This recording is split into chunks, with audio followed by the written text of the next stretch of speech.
Hi friends, this is your pal Scott Garibay, and today we are going to talk about Dungeons and Dragons, and we're going to talk about the 2025 brilliant show Sirens over on Netflix, and what it tells us about city guards in Waterdeep and Neverwinter. All right, so I was watching 2025 Sirens.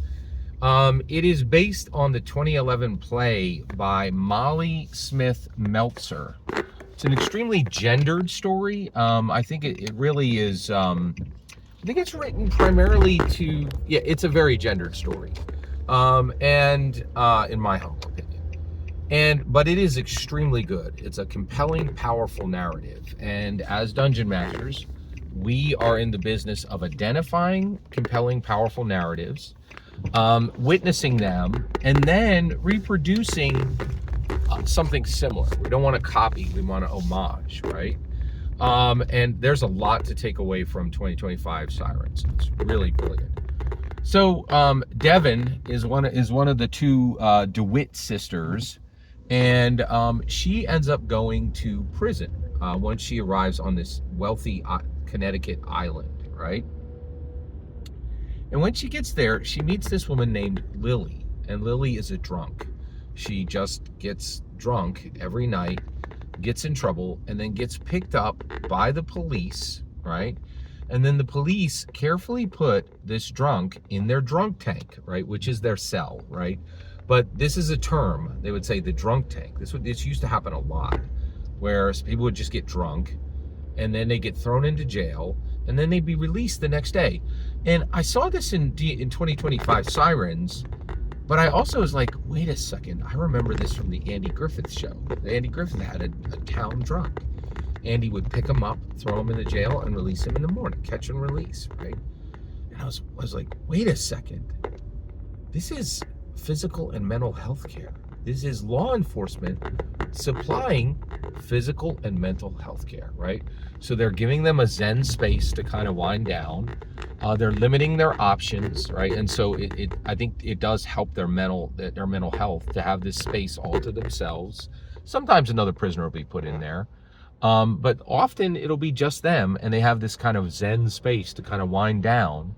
But it's also keeping them physically safe. Whereas if they had gotten drunk outdoors, and a coyote could come and gnaw on them, or or some serial killer could come along and take their life. This is very, you can't just be blackout drunk in the middle of nowhere.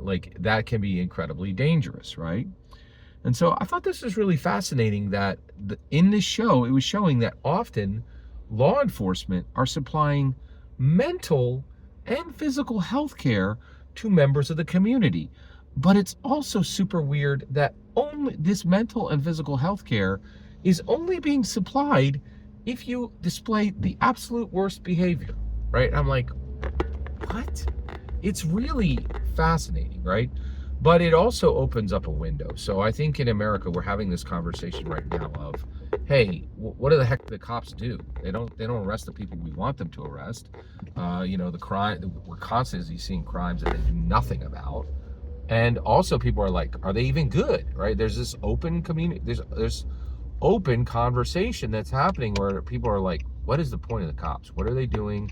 What is their value, right? And this kind of opened my eyes. I was like, well, their job is to stop crime, but they're also supplying mental and physical health care in exactly the way two different types of doctors would. And that's fascinating. And all of that is going to happen with the city guards in Waterdeep and in Neverwinter. And that should fundamentally change the way that we treat those law enforcement officers, for the Open Lord and the Mass Lord of Waterdeep, and for Lord Neverember over in Neverwinter, right? These are, this should change the way we see them. They're not simply guards, right? They're also, in many ways, doctors, right? And they're supplying healthcare in this incredibly strange and limited division, right? Why do some people get mental and physical health care for displaying terrible behavior, but then well-behaved people, nobody cares, right? It really, really fascinating. Every single word, go watch 2025 Sirens. It's a banger. Every single word you just heard in this video is my humble opinion. The important part is when I get to hear your humble opinion, when you get in the comments and send your traffic. Please consider like and subscribing, and have a fetch millennium.